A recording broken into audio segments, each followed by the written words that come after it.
Good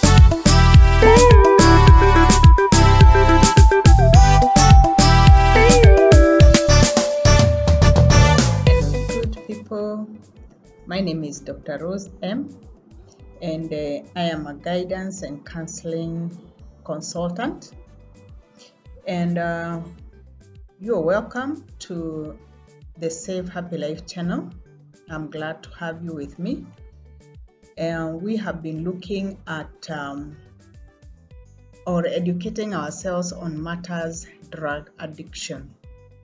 We started by looking at the impact of drug addiction or having a person who is addicted to drugs in a family. We went through the grieving stages that family goes through. And we also looked at the coping skills that can help that family to live with their drug user member. And finally, the last episode, we shifted the focus from the family now to the drug user himself or herself. And we looked at the physical, we looked at the behavioral, and we looked at the paraphernalia indicators that would tell a family that one of their own is using drugs, or would tell a parent that your son, your daughter is using drugs.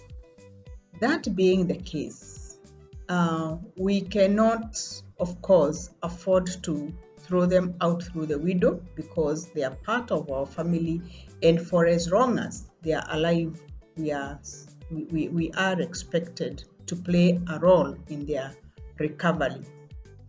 Early this month, a local daily ran a news item that about half of the patients with mental illness in Mathari or National Teaching and Referral Hospital, popularly known as Mathare, about half of them are actually related to drug addiction, mental illnesses. That is not good for our country. And worse still, that these patients are aged between 20 and 29 years of age. For practical purposes, youths. By the time one goes to an institution like Mathari, you can be sure they have passed through several stages of the drug use or drug addiction. Briefly, we look at these stages. We shall look at the 7-stage component or package, and we start with the first one, which is initiation. And initiation into drugs can happen as early as 9 years, as early as 10 years, maybe even earlier, depending on where the child is. And this happens out of curiosity. This happens because of peer pressure. This happens because of availability of drug within the family home. This happens because of lack of control, as the brain is not fully developed to control the impulses that come with that excitement of wanting to use the drug. It could also be as a result of other conditions like anxiety or depression.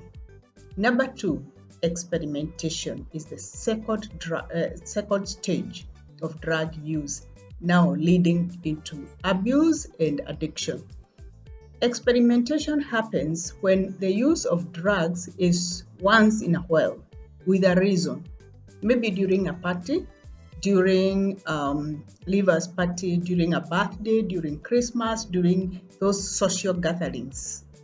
We move on from there now to stage 3, and this is frequent or regular use of drug. We are getting closer and closer to addiction. This happens when somebody is using drugs every Saturday afternoon with friends, or after dinner, or when feeling down. This is the frequent, it happens at a regular pace or more frequently. Then moving on to stage 4, this is taking risk user. This user takes a risk by using drug. For example, they drive when they are drunk, they drive when they are high on other drugs, and they partake the drug despite knowing the health consequences that will befall them. You find somebody using the drug, they know very well that it's going to upset their stomach, maybe they have ulcers, but they still want to take the drug. Now, that is taking a risk while using the drug. As they progress, now they move into stage 5. And stage 5 is dependence stage or tolerance stage, where the body and the brain asks for more of the drug for the same effect. And these are cravings that are in the brain because the brain keeps demanding for the drug to experience that feel nice reward, and it increases in terms of the amount and also frequency.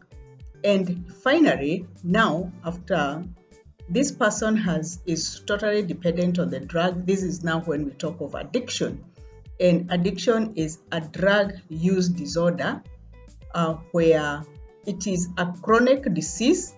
Somebody is unable to stop on their own, and even when they stop, they keep relapsing into using the drug. It is a compulsive demand by the brain, and the body feels the brain and the body to feel normal and to function normally. This is the addiction stage, rock bottom. Finally, number 7, after you are foreign, there is no lower you can go unless, of course, you pass on. And this is now when possibilities of treatment are addressed. Treatment is long-term, and it takes different shapes. It can be treatment at home, treatment in a rehab, treatment in a hospital, where the patient now, no longer a drug user, but a patient, is detoxified, is given medication, is given psychotherapy, is attached to support groups such as Alcoholics Anonymous, Narcotics Anonymous, and the treatment is comprehensive. Now, for treatment to succeed, there has to be certain existing mental attitude or awareness in the drug user or in the patient.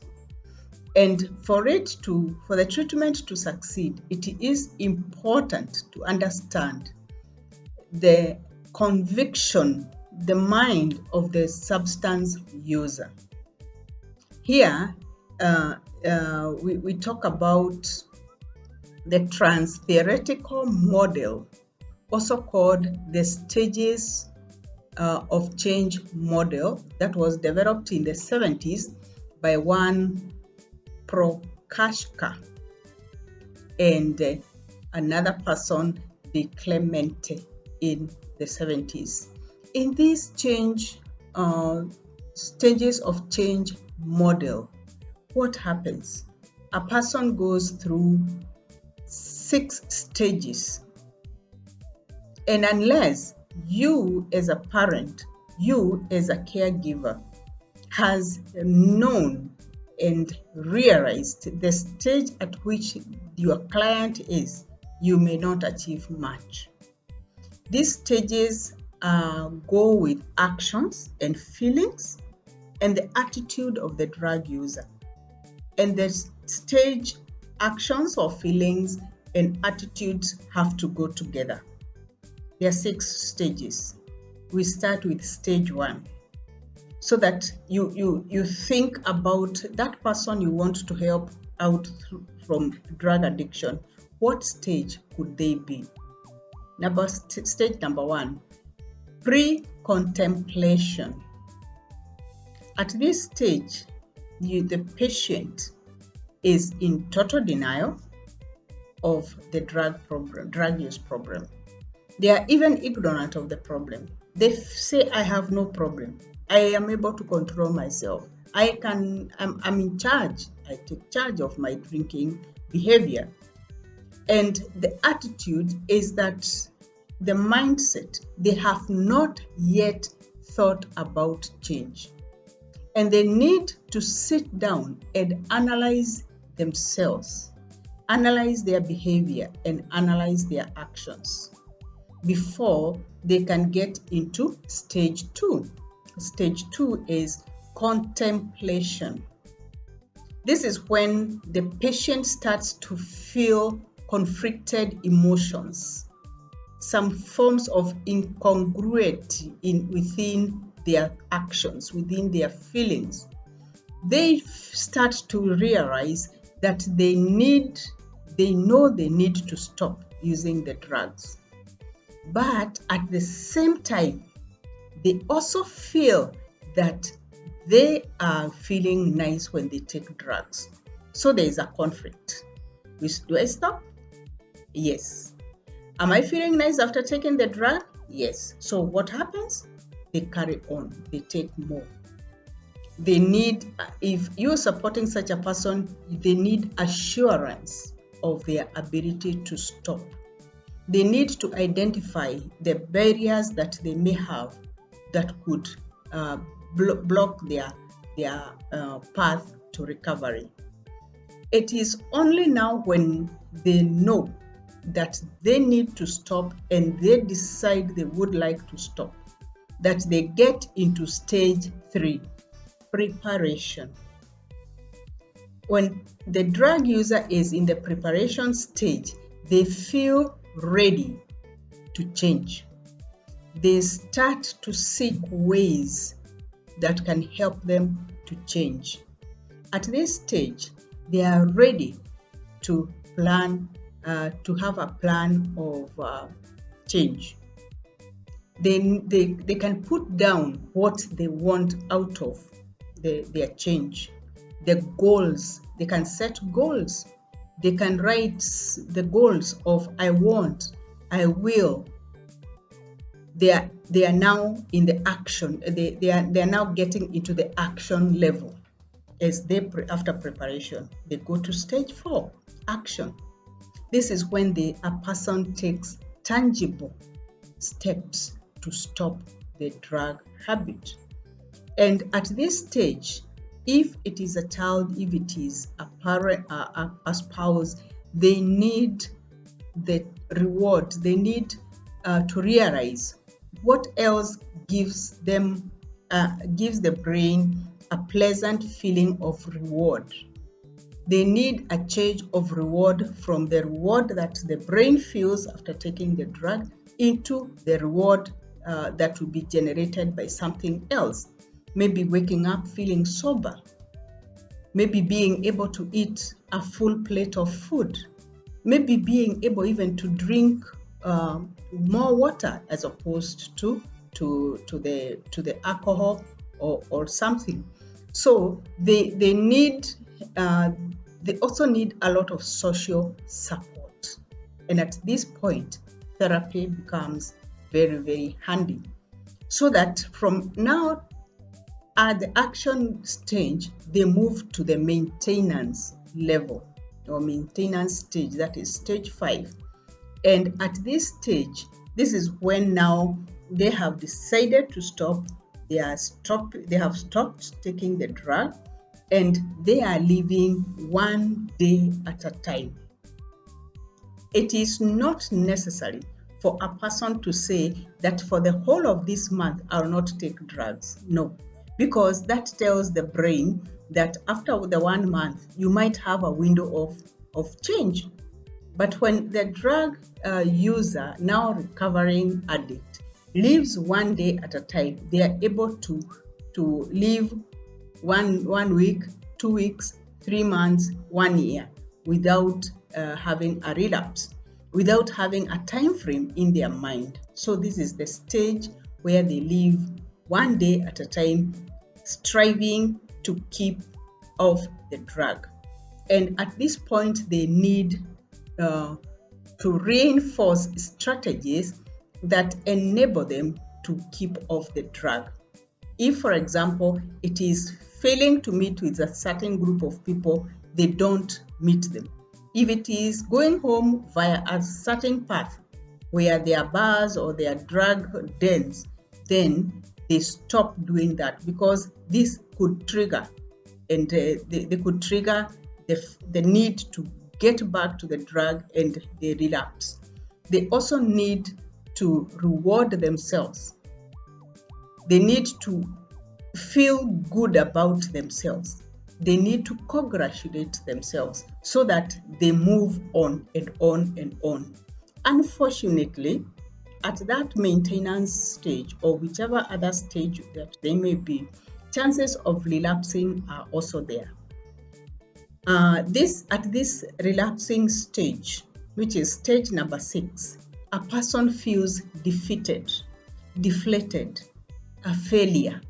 But one good thing about relapse is that it is common within drug use or habits, and it does not mean that somebody has failed. It is just a part of the learning process. And once they realize that relapse is normal and they need to pinpoint the triggers, what is it that triggered the relapse, they need to pick that out so that when now they start all over again, they will be able to avoid those triggers. And they need to reaffirm their mind, their commitment that to change is personal, and the effort is worth every minute, or it's really worth every kilojoule of energy that they may have in their bodies. And after the relapse, now they can go back to the preparation stage, to the action stage, and then they get back to maintenance. It takes time, it takes effort, it takes a lot of encouragement from within and from the community around, so that a person is able to sail through. And it is doable. They have done it, very many people. And therefore, if you are struggling with drug addiction, all is not lost. There is a way out, there is healing, there is therapy, and you can recover. Thank you for watching, and please share. Use this if you like it, even as a teaching tool for your children, or as a teaching tool for somebody who may be struggling with the same, so that we spread the word and we have more and more people kicking the drug habit. Thank you for watching, and may God bless you. Bye-bye.